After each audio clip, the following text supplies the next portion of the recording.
प्यारे बच्चों, class 11th के लिए हिंदी इलेक्टिव या हिंदी ऐच्छिक भी बोल सकते हैं, JCRT द्वारा मॉडल प्रश्न पत्र जारी किया गया है। इसमें से आज हम लोग इस वीडियो में सेट 2 के आंसर को देखेंगे। शुरू करने से पहले आपसे निवेदन है कि अपने चैनल इकोनॉमिक्स प्लस पर नए हैं तो चैनल को सब्सक्राइब करके बेल आइकन दबा ले, साथ ही ऑल नोटिफिकेशन ऑन कर ले।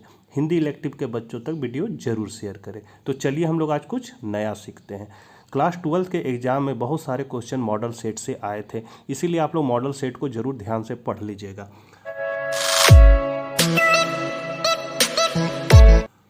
पहला क्वेश्चन है आपका, इस गद्यांश को पढ़ना है और इससे जुड़े सवाल का आंसर देना है। तो पहला क्वेश्चन है आपका, हंसी किसकी अभिव्यक्ति है। तो यहाँ हम लोग देख सकते हैं इस गद्यांश में लिखा है, हंसी भीतरी आनंद को प्रकट करने का बाहरी चित्रण है। तो यहाँ पर हंसी क्या है, तो हंसी किसकी अभिव्यक्ति है, भीतरी आनंद की। तो पहला का हो जाएगा आपका सी। दूसरा क्वेश्चन है, जितना हंसोगे उतनी बढ़ेगी क्या। तो जितना हंसोगे उतनी क्या बढ़ेगी बच्चों। तो यहाँ हम लोग देख सकते हैं कि यहाँ लिखा हुआ है, हंस लेना जीवन की सबसे प्यारी और उत्तम वस्तु है। एक बार खिलखिलाकर हंसना शरीर के लिए स्वस्थ है। पुरुष लोग पेट भर। जितना अधिक हंसोगे उतने ही आयु बढ़ेगी। यहाँ देख सकते हैं आपका लिखा हुआ है, जितना अधिक हंसोगे उतने ही क्या बढ़ेगी, आयु बढ़ेगी। तो यहाँ पर दूसरा का आपका हो जाएगा डी आंसर। दूसरा का हो जाएगा डी। तीसरा है, कौन अपने कर्मों पर हमेशा खींचता रहता है। तो यहाँ हम लोग देख सकते हैं, हेरिक्लेस हर वक्त अपने कर्मों पर घिसता रहता है। यहाँ लिखा हुआ हेरिक्लेस क्या करता है, हर वक्त अपने कर्मों पर घिसता रहता है। तो यहाँ पर आपका तीसरा का ए हो जाएगा बच्चों, हेरिक्लेस। चौथा है, जीवन का दूसरा नाम क्या है। तो यहाँ हम लोग देख सकते हैं जीवन का दूसरा नाम क्या है। तो हंसी खुशी का नाम ही जीवन है, प्लस जिंदगी जिंदा दिली का नाम है। फिर है आपका, तो यहाँ पर जीवन का दूसरा नाम क्या है, तो जिंदा दिली भी है, हंसी खुशी है, प्रश्चित रहना भी है। इसलिए आपका आंसर हो जाएगा डी। चौथा का डी आंसर हो जाएगा। फिर अगला क्वेश्चन है आपका, इस पद्यांश को पढ़ना, इससे जुड़े सवाल का आंसर देखना है। मधुमक्खी की तुलना किससे की गई है। तो हम लोग देख सकते हैं यहाँ पर लिखा हुआ है, मधुमक्खियों को देखता हूँ तो मुझे अपने पूर्वजों की याद आती है। यहाँ पर आप देख सकते हैं क्वेश्चन में क्या है, तो मधु की तुलना किससे की गई है। तो मधु की तुलना आपका और मधु मनुष्यता, यहाँ पर लिखा हुआ है मधु मनुष्यता। मधु की तुलना है सो मनुष्यता से की गई है। पांचवा का हो जाएगा आपका सी। छठा है, कवि को अपने पूर्वजों की याद कब आती है। तो कवि को अपने पूर्वजों की याद आती है, मधुमक्खियों को देखता हूँ तो मुझे अपने पूर्वजों की याद आती है। यहाँ देख सकते हैं, यहाँ लिखा हुआ है, तो मधुमक्खियों को देखने से कवि को पूर्वजों की याद आती है, इसलिए छठा का हो जाएगा आपका ए, मधुमक्खियों को देखकर। 7वां नंबर क्वेश्चन है, कवि ने किसे एक बाघ की संज्ञा दी है। तो यहाँ पर हम लोग देख सकते हैं लिखा हुआ है, देश एक बाघ है। देश क्या है, एक बाघ है। तो यहाँ पर है, कवि ने किसे एक बाघ की संज्ञा दी है। तो डी ऑप्शन है आपका, देश को। 7वां का हो जाएगा डी। 8वां है, पूर्वजों के संबंध में इनमें से कौन सी बात सही है। तो ये क्या है, इनमें से वे किसी के साथ भेदभाव नहीं करते थे। 8वां का हो जाएगा बी। यहाँ आपका लिखा हुआ है कि जो कभी फूलों को रंग जाति वर्ग अथवा कबीलों में नहीं बांटते थे। नहीं बांटते थे मतलब किसी तरह का भेदभाव नहीं करते थे, बंटवारा नहीं करते थे, इसलिए 8वां का आपका हो जाएगा बी। 9वां नंबर क्वेश्चन है, भारत का पहला छापाखाना कब खुला था। तो ये खुला था 1556 ईस्वी में। अगला है, वर्तमान में प्रकाशित होने वाला दैनिक समाचार पत्र का नाम है। तो दैनिक समाचार पत्र का नाम है आपका हिंदुस्तान। 10वां का हो जाएगा ए बच्चों।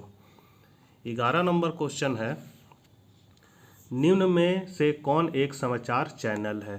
तो समाचार चैनल कौन है? जी टीवी तो धारावाहिक है। स्टार स्पोर्ट्स खेल वाला चैनल है। एम टीवी गाना सुनने वाला चैनल है। तो समाचार का चैनल है आज तक। तो 11 का हो जाएगा ए, आज तक।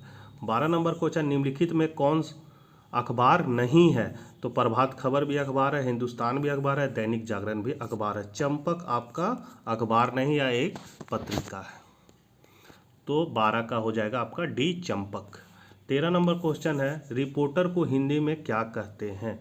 तो रिपोर्टर को हिंदी में हम लोग कहते हैं संवाददाता। संवाददाता 13 का हो जाएगा ए, संवाददाता। 14 नंबर क्वेश्चन है, संचार प्रक्रिया की शुरुआत कहाँ से होती है? तो यह शुरुआत होती है आपका स्रोत या संचारक से। 14 का हो जाएगा ए। 15 है, संपादक के नाम पत्र स्तंभ प्रायः समाचार पत्र के किस पृष्ठ पर प्रकाशित होता है? तो ये होता है संपादकीय पृष्ठ पर। 15 का हो जाएगा सी। 16 है, इनमें से कौन रिपोर्ट लेखन की विशेषता नहीं है? तो ये क्या है? अपूर्णता आपकी लेखन की विशेषता नहीं है। 16 का हो जाएगा बी। 17 नंबर क्वेश्चन है, किसी एक विषय पर विचार प्रधान एवं गद्य प्रधान अभिव्यक्ति को कहा जाता है? तो यह कहा जाता है आपका आलेख। 17 का हो जाएगा डी।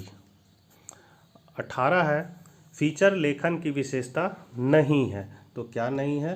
तो सी है, नीरज शोध रिपोर्टिंग। 18 का हो जाएगा सी। 19 नंबर क्वेश्चन को देते हैं, इस पद्यांश को पढ़ना और इससे जुड़े सवाल का आंसर देना है। प्रस्तुत पंक्तियों के रचयिता कौन है? तो ये है सूरदास। आपका 19 का हो जाएगा ए। 20 है, प्रस्तुत पद्यांश किस भाषा में है? तो यह है आपका ब्रज भाषा में। 20 का हो जाएगा आपका सी। 21 है, यहाँ वक्ता कौन है? तो यहाँ वक्ता है आपका गोपी। 21 का हो जाएगा बी। 22 है, उपर्युक्त पद्यांश में कौन सा भाव प्रकट हुआ है? तो यहाँ पर ईर्ष्या का भाव प्रकट हुआ है। 22 का हो जाएगा डी। 23 नंबर क्वेश्चन है, सूरदास किसके उपासक थे? तो सूरदास जो थे वो श्री कृष्ण के उपासक थे। 23 का हो जाएगा ए। 24 है, कबीर के पदों में किस पर व्यंग्य किया है? तो वो किया है बायडंबर पर और धार्मिक कुरीतियों पर, इसलिए इसका आंसर हो जाएगा ए और बी दोनों। 24 का हो जाएगा सी। 25 है, कटी टेढ़ो हवो आवती में कटी से क्या तात्पर्य है? तो इसका तात्पर्य है कमर से। कटी मतलब कमर। 25 का हो जाएगा बी। 26 आपका क्वेश्चन है, निम्न में से कौन सा जोड़ा बेमेल है? तो यहाँ पर आपका है पद्माकार खड़ी बोली। 26 का हो जाएगा डी। पद्माकार को कविराज शिरोमणि की उपाधि किस राजा ने दी थी? तो ये दी थी जयपुर नरेश ने। 27 का हो जाएगा सी। 28 नंबर क्वेश्चन है,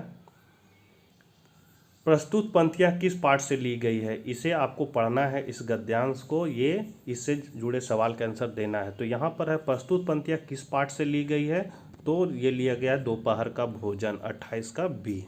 29 है आपका, उपरोक्त पद्यांश में वक्ता कौन है? तो उपरोक्त पद्यांश में है सिद्धेश्वरी वक्ता है, मतलब बोलने वाली सिद्धेश्वरी। 29 का ए हो जाएगा। 30 है, दिमाग उसका बड़ा तेज है, यह कथन किसके बारे में है? तो यह कथन मोहन के बारे में है। 30 का हो जाएगा आपका डी। 31 है, उपरोक्त पंक्तियों के रचयिता कौन है? तो इसका है अमरकांत। 31 का हो जाएगा सी। भर दोपहर में वह अंधेरे के डर से कांपने लगते थे, आदमी को डराना कितना आसान है। यह पंक्ति किस पाठ से है? तो यह पाठ है टॉर्च बेचने वाले। 32 का हो जाएगा बी। गूंगे पाठ में गूंगा किस तरह अपनी बातें दूसरों के सामने प्रकट करता है? तो गूंगा लोग क्या करता है? इशारा करके अपनी बात को बताता है। यहाँ लगता है 33 का हो जाएगा ए। हामिद के पिता की मृत्यु किस बीमारी से हुई थी? तो हामिद का जो हुआ था वो हैजा से हुआ था बच्चों। ये आपका ईदगाह कहानी का है, हामिद तो ये हैजा से हुआ था। 34 का हो जाएगा ए। निम्न में से कौन हामिद के साथ ईद का मेला देखने नहीं गया था? तो कौन नहीं गया था? तो मुर्तजा नहीं गया था। 35 का हो जाएगा आपका डी। 36 है, मुंशी चंद्रिका प्रसाद ने कसम रखने के लिए क्या मांगा? तो वो गुड़ मांगा था। आपका 36 का हो जाएगा सी, गुड़। 37 है, अंडे के छिलके किस प्रकार का एकांकी है? तो यह है पारिवारिक एकांकी है। 37 का आपका हो जाएगा सी। अंडे के छिलके पाठ के आरंभ में अम्मा जी की कैसी तस्वीर उभरती है? तो ये परंपरावादी स्त्री की तस्वीर उभरती है। 38 का हो जाएगा ए। 39 है, बीना कौन सी पुस्तक पढ़ती थी? तो जो बीना है वो सन्स एंड लवर्स का पुस्तक पढ़ती थी और जो उसकी बहन थी वो चंद्रकांता पढ़ती थी। अगला है, मतलब उसकी बहन का नाम था राधा। राधा है सो चंद्रकांत। अगर यहाँ पूछा अगर राधा कौन सी पुस्तक पढ़ती थी तो राधा जो चुपे चुपे है सो चंद्रकांता की कहानी पढ़ती थी। और बीना के बारे में पूछा है तो सन्स एंड लवर्स पढ़ती थी। 39 का ए हो जाएगा। अगला है, बीना और राधा के मध्य क्या संबंध है? तो ये है देवरानी और जेठानी का संबंध है। तो यहाँ 40 का हो जाएगा डी। तो बच्चों, सेट 1 और सेट 2 का वीडियो मैंने बना दिया है। आप लोग बढ़िया से तैयारी कीजिए। मेरी शुभकामनाएं आप लोग के साथ है। मिलते हैं नेक्स्ट वीडियो में। Bye bye.